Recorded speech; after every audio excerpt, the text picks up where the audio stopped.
മലപ്പുറം തിരൂര് പുതിയങ്ങാടി നേർച്ചയുടെ കാഴ്ച നിങ്ങൾ കാണുന്നത്. ഒരു മനുഷ്യനെയാണ് ആനയിട്ട് ഈ ചവിട്ടി മെതിക്കുന്നത്. ഈ വീഡിയോ ഇന്നലെ മുതൽ എൻ്റെ ഫേസ്ബുക്കിലും എൻ്റെ വാട്സപ്പിലും ഒക്കെ ധാരാളം ആളുകൾ അയച്ചു തന്നിട്ടുണ്ട്. കേരളത്തിലെ മുസ്ലിയാക്കന്മാർ ഇതിന് മറുപടി പറയണമെന്ന്. ഞാൻ കുറേ ചിരിച്ചു ഇതൊക്കെ കേട്ടിട്ടെ. ഈ കേരളത്തിലെ മുസ്ലിയാക്കന്മാർ എന്തിനാ ഇതിനൊക്കെ മറുപടി പറയുന്നത് എനിക്കറിയാൻ പറ്റുന്ന ചോദിക്കണം. കേരളത്തിലെ മുസ്ലിയാക്കന്മാർക്ക് എവിടെയോ ആന ഇടഞ്ഞതിനും നേർച്ച എന്ന പേരിൽ പല സ്ഥലത്തും ഉത്സവങ്ങൾ നടക്കുന്നുണ്ട്, പല സൈസിലുള്ള തോന്നിയാസങ്ങൾ നടക്കുന്നുണ്ട്. അതെല്ലാം മുസ്ലിയാക്കന്മാർ മറുപടി പറയണം. പരിശുദ്ധമായ നിക്കാഹിന്റെ പേരിൽ ഹൽദിയും കുൽദിയും അടക്കമുള്ള ധാരാളം അനാചാരങ്ങളും തോന്നിവാസങ്ങളും ഡാൻസും പാട്ടും മേളവും ഒക്കെ ഈ നാട്ടിൽ നടക്കുന്നുണ്ട്. അതെല്ലാം മുസ്ലിയാക്കന്മാർ ഇതിനെ മറുപടി പറയുന്നത്. ഞങ്ങൾ മറുപടി പറയണമെന്ന് പറയുന്നത് ഞങ്ങൾ ഇതിനെക്കുറിച്ച് മൗനികളായി എന്ന് തെറ്റിദ്ധരിച്ചുകൊണ്ടായിരിക്കും അല്ലേ? എങ്കിൽ നിങ്ങൾക്ക് തെറ്റിപ്പോയി. ആദ്യമായി നമ്മൾ ഓരോരുത്തരും മനസ്സിലാക്കേണ്ടത് ഇത് ആത്മീയതയുടെ പേരിലാണ്. ഇതിലെന്തെങ്കിലും ആത്മീയമായ അനുഭൂതി കിട്ടുമെന്ന് വിചാരിച്ചുകൊണ്ടാണോ ഇതിന്റെ കമ്മിറ്റിക്കാർ ഇത്തരത്തിലുള്ള പരിപാടി സംഘടിപ്പിക്കുന്നത്? ഒന്നുമല്ല. ഇതിന്റെ പിന്നിൽ ഒരേ ഒരു ലക്ഷ്യം മാത്രമേ ഉള്ളൂ. അത് സമ്പത്താണ്, പണമാണ്. എത്ര മഹല്ലത്തുകളിൽ ഇത്തരം കൊള്ള നടക്കുന്നുണ്ടെന്ന് നിങ്ങൾക്കറിയോ? ഇതിനെതിരെ ശക്തിയുക്ത മഹാനായ പേരുള്ള ഉസ്താദ് ഫാറൂഖ് നീമി അടക്കമുള്ള കേരളത്തിലെ അഗ്രസരായ പണ്ഡിതന്മാർ അതിനെ എതിർത്ത് പറഞ്ഞിട്ടുണ്ട്. നിങ്ങൾ എതിർത്ത് പറഞ്ഞിട്ടില്ല എന്ന് നിങ്ങൾ ഘോരം വാദിക്കുന്നതിന് വേണ്ടി അറിയോ?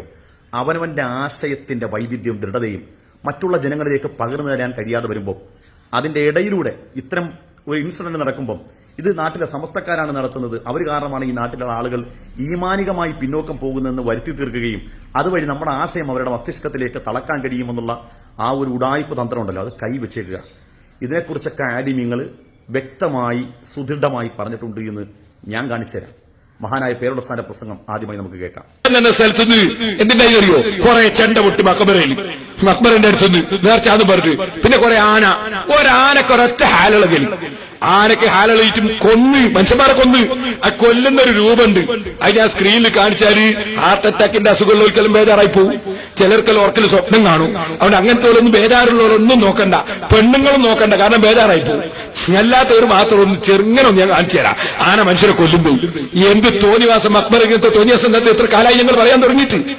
എന്നിട്ട് ഈ മൗലവിമാരാണ് ഇത് ഉണ്ടാക്കുന്നത്. ഒന്ന് ചെറുങ്ങനെ വെച്ചോട്ടാ മോനെ, ശബ്ദമൊന്നും ഇല്ലാണ്ട് ബേജാറായി പോകണ്ട.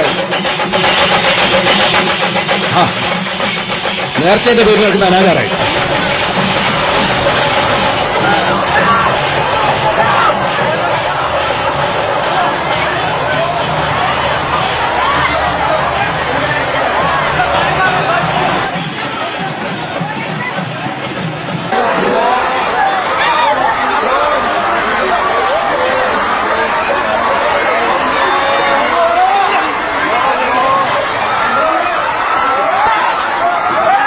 അള്ളാഹുവിന്റെ ഔലിയാക്കളുടെ ജാറങ്ങളിൽ വിവരം കെട്ട കമ്മിറ്റിക്കാര് നടത്തുന്ന തോന്നിവാസങ്ങളില്ലേ, അവിടെ ഹറാമായ വാദ്യമേളങ്ങൾ മുട്ടുന്നു. ഹറാമായ വാദ്യമേളങ്ങൾ മുട്ടിയിട്ട് പട്ടാമ്പിക്കാരേ, കൊണ്ടോട്ടിക്കാരേ, മണത്തലക്കാരേ, കാഞ്ഞിരമുറ്റത്തുകാരേ, ഞാൻ പലപ്പോഴും പല സ്ഥലങ്ങളിൽ നിന്നും പറഞ്ഞതുപോലെ ഇവിടെയും ഞാൻ നിങ്ങളോട് പറയട്ടെ, അല്ലാഹുവിന്റെ ഔലിയാക്കളെ മഖ്ബറ അദബ് കാണിക്കേണ്ട സ്ഥലമാണ്. അവിടെ അനാവശ്യമായ ഹറാമായ വാദ്യമേളങ്ങൾ മുട്ടാനുള്ള സ്ഥലമല്ല. ഈ കണ്ട ദൃശ്യമുണ്ടല്ലോ, ഇത് കേരളത്തിൽ നേർച്ച എന്ന പേരിൽ നടക്കുന്ന മഹാമഹോത്സവമാണ് ചേറ്റുവ ചന്ദനക്കുട. എനിക്ക് തോന്നുന്നു ഈ നേർച്ച എന്ന പേരിൽ നടക്കുന്ന ഉത്സവത്തിൽ കുറേയേറെ അധികം ആളുകൾ കൊല്ലപ്പെട്ട ചേറ്റുവ ചന്ദനക്കുടത്തിന്റെ ദൃശ്യമാണ്. ആളുകളെ ചവിട്ടി മെതിച്ച് 6 or 7 പേരാണ് കൊല്ലപ്പെട്ടിരുന്നു, കുറെ മുമ്പാണ്. ഇതിനൊക്കെതിരെ ശക്തമായി ഇവിടുത്തെ കേരളത്തിലെ ആലിമ്യങ്ങൾ പറഞ്ഞിട്ടുണ്ട്. പിന്നെ ഇതൊന്നും നിർത്താത്തതിന്റെ കാരണം എന്താണ്? ഇതിന്റെ പിന്നെ വലിയ മാഫിയകളുണ്ട്. എനിക്കറിയുന്ന എത്ര സുന്നിത്തമായതിന്റെ പണ്ഡിതന്മാര് മഹല്ലത്തിൽ ചന്ദനക്കുടം എന്ന പേരിൽ നടക്കുന്ന തോന്നിവാസങ്ങൾ, അവിടെ പള്ളിയിൽ ജമാഅത്ത് നടക്കുന്ന സമയത്ത് പോലും പള്ളിയിൽ അധികൃതരായിട്ടുള്ള ആളുകൾ അവരെ തലയിൽ കുടവും ചന്ദനവും ഒക്കെ വെച്ച് കൊടുത്ത് നടത്തുന്ന പരിപാടിക്കെതിരെ ശക്തമായി താക്കീത് കൊടുത്ത് പ്രസംഗിച്ചതിന്റെ പേരിൽ ഉസ്താദന്മാരെ പറഞ്ഞുവിട്ട സംഭവമുണ്ട്, ഉസ്താദന്മാരെ രാജിവെച്ച് പോയ സംഭവമുണ്ട്. എന്നാലും ഇത് നിർത്തത്തില്ല. കാരണം അറിയോ, പണത്തെക്കാൾ വലുതൊന്നും ഈ ലോകത്തില്ലെന്നേ. ഒരു ആത്മീയതയും ഒരു ആത്മീയ അനുഭൂതിയൊന്നുമല്ലത്. ഇത് പണം ഉണ്ടാക്കുക എന്ന ലക്ഷ്യത്തിനപ്പുറത്തേക്ക് മറ്റൊന്നുമില്ല. ഇതിൽ സമുദായം വഞ്ചിതരായി പോകരുതെന്നുള്ളതാണ്. നമ്മളൊക്കെ സിയാർത്ത് ഇന്നലെ പോലും ഞാൻ ബഹുമാനപ്പെട്ട കരുനാപ്പള്ളി ശേഖന്മാരുടെയൊക്കെ സിയാർത്ത് ചെയ്തിട്ട് വന്നതാണ്. ഞാൻ സിയാർത്ത് എന്ന് പറയുമ്പോൾ നിങ്ങൾക്ക് പല കാഴ്ചപ്പാടുണ്ടാവും. ഞാൻ അങ്ങനത്തെ ഒരു മുഷിരിക്കാണ്, ഖുറാഫിയാണെന്നൊക്കെ നിങ്ങൾക്ക് പറയാം. അത് നിങ്ങളുടെ ഇഷ്ടം. ഞാൻ എൻ്റെ വിശ്വാസമാണ്. ഞാൻ മഹാന്മാരായ ഔലിയാക്കന്മാരെ സിയാർത്ത് ചെയ്യുന്ന ആളാണ്. ഞാൻ അഹ്ലു സുന്നത്ത് വൽ ജമാഅത്തിന്റെ ആശയക്കാരനാണ്. നിങ്ങൾക്ക് നിങ്ങളുടെ എന്ത് കാഴ്ചപ്പാടെന്ന് പറയാം. പക്ഷേ ഈ പറയപ്പെട്ടതുപോലെയുള്ള തോന്നിയവാസങ്ങൾക്ക്, ഒരു മക്കാമിന്റെ പേരിൽ നടക്കുന്ന ഉത്സവ മഹോത്സവങ്ങൾക്കൊന്നും നിങ്ങൾ ഒരാൾ പോലും പങ്കെടുത്തു പോരുത്. അവിടെ കൊണ്ട് പൈസ ഇടരുത്.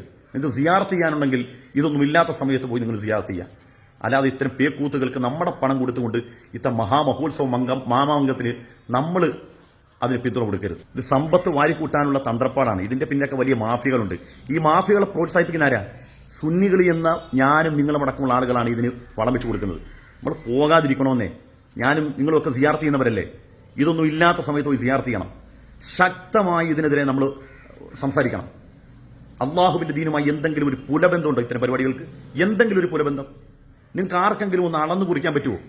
ഏതെങ്കിലും ഒരു പരിശുദ്ധമായ ദീനിന്റെ ഏതെങ്കിലും ഒരു രേഖ വെച്ച് ഇതിനെ തെളിയിക്കാൻ കഴിയുമോ? പക്ഷേ ഇത് നമ്മുടെ ബഹുമാനപ്പെട്ട പേരുടസ അടക്കമുള്ള നമ്മുടെ ആലിമ്യങ്ങൾ ഇത് പറഞ്ഞിട്ട് പോലും ഇതിന്റെ പിന്നിൽ മാഫിയ സിസ്റ്റം ഉള്ളത് കൊണ്ട് തന്നെയാണ് ഇതൊന്നും നിർത്തിപ്പോവില്ല. പക്ഷേ ഇവിടെ കുറ്റം പറയുന്ന ആളുകൾ കൂടി ഒരു കാര്യം ശ്രദ്ധിക്കണം. ഇവിടെ കേരളത്തിലെ ആലിമ്യങ്ങളുടെ പിന്തുണയോടുകൂടി ഇതാണ് നടക്കുന്നത്. ഇവിടെ സമസ്ത നേരിട്ട് അവരുടെ മേൽനോട്ടമുള്ള മമ്പുറത്തോ മടവൂരോ കുണ്ടൂർ സ്ഥാനം മക്കാമിലോ ഒന്നും കാണാൻ കഴിയില്ല.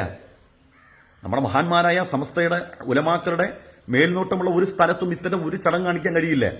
പക്ഷേ ഇതൊന്നുമില്ലാതെ സ്വതന്ത്ര മഹല്ല് ജമാഅത്തുകൾ നടത്തുന്ന പല സ്ഥലത്തും എന്തെല്ലാം തരത്തിലുള്ള തോന്നിയാസങ്ങൾ. ഞാൻ ഈ സമീപ ദിവസം ഒരു സ്ഥലത്ത് പോയപ്പം അവിടെ ഈ കയ്യും കാലുമൊക്കെ മക്കാമിൽ കയ്യും കാലുമൊക്കെ ഉണ്ടാക്കി കൊടുക്കും. നമുക്കറിയത്തില്ല അതിന്റെ പിന്നിലുള്ള എന്താണ് അതിന്റെ ലക്ഷ്യമെന്നും എന്താണ് ഇതിനൊക്കെ ഇസ്ലാമിൽ ഉള്ള തെളിവെന്ന് എനിക്ക് മനസ്സിലാകുന്നില്ല. വേദനിച്ചിറങ്ങി വരികയാണ്. ഇതൊക്കെ മുസ്ലിമീങ്ങൾ ഇതൊക്കെ ചെയ്യുന്നല്ലോ. ഒരു മുസൽമാൻ ഇതൊക്കെ ചെയ്യുമെന്ന് പറയുമ്പോൾ നമ്മുടെ മനസ്സിൽ ഇത്ര വേദന ഉണ്ടാകും. ഒരു മനുഷ്യന്റെ ജനനം മുതൽ മരണം വരെയുള്ള അവന്റെ ജീവിതത്തിന്റെ കൃത്യമായ ആരാധന സ്ട്രക്ചർ കൃത്യം വരച്ച് കാണിച്ചത് ഇതൊക്കെയാണ്, ഇതിനപ്പുറത്തേക്ക് ഇല്ല എന്ന് കാണിച്ചു തന്ന ഒരു മതത്തിന് അനുയായികളായ നമ്മൾ ഇത്തരം കാര്യങ്ങൾ വഞ്ചിക്കപ്പെടുന്നുണ്ടല്ലോ. നബി സല്ലല്ലാഹു അലൈഹി വസല്ലം തങ്ങൾക്ക് എന്തെങ്കിലും ഇത്തരം കാര്യങ്ങൾ എന്തെങ്കിലും പുണ്യമുണ്ടെങ്കിൽ നബി തങ്ങളുടെ സൂചനാവാക്കുണ്ടെങ്കിലും പറയുമായിരുന്നല്ലോ. ഈ കാര്യങ്ങളെയൊക്കെ നമ്മൾ തോളേറ്റിക്കൊണ്ട് നടക്കുമ്പോൾ നമ്മൾ മനസ്സിലാക്കുക, ഇത്തരം തോന്നിവാസങ്ങൾക്ക് പണമുണ്ടാക്കാനും ഇത്തരം തെമ്മാടിത്തരം കാണിക്കാനും ഒക്കെ വളം വെച്ച് കൊടുക്കുന്ന നമ്മളെപ്പോലുള്ള ആളുകളുടെ പണമാണ്. ബഹിഷ്കരിക്കണം. ഇത് നമുക്ക് ഒരിക്കലും അള്ളാഹുവിന്റെയോ മഹാന്മായ ഔലിയാക്കന്മാരുടെ തൃപ്തി കിട്ടുന്ന പണിയൊന്നുമല്ലത്. അവരുടെ മദത് കിട്ടുന്ന പണിയല്ലത്. ഇത് ഗുരുത്തക്കേട് മേടിക്കുന്ന ആ ഗുരുത്തക്കേട് നമ്മുടെ കൂടി പങ്കാളികളാകരുത് എന്ന് പറയാനുള്ളത്. സിയാറത്ത് പുണ്യമുള്ള അമലാണ്. മഹാന്മാരായ ഔലിയാക്കന്മാരുമായുള്ള ഒരു മാനസികമായ ബന്ധം നമ്മുടെ ജീവിതത്തിൽ നമുക്ക് വിജയിക്കാൻ വലിയ നിദാനമാണ്. പക്ഷേ ഇത്തരം തോന്നിവാസങ്ങൾക്ക് മക്കളെ നമ്മൾ കൂട്ടുനിന്ന് കൊടുക്കരുത്. ഇതിന്റെ പിന്നിൽ പണമല്ലാത്ത മറ്റൊരു ലക്ഷ്യമില്ല. അതുകൊണ്ട് നിങ്ങളൊരു മുഅ്മിനാണെങ്കിൽ, ഈമാൻ കിട്ടി മരിക്കണം എന്ന് ആഗ്രഹിക്കുന്നവരാണെങ്കിൽ ഇതിൽ നിന്നൊക്കെ വിട്ടു നിൽക്കുക. നമ്മുടെ ഉഖ്റവിയായ ആലിമീങ്ങൾ കാണിച്ചു തന്ന വഴിയിലൂടെ നമ്മൾ സഞ്ചരിക്കുക. അല്ലാഹു തൗഫീഖ് തരട്ടെ.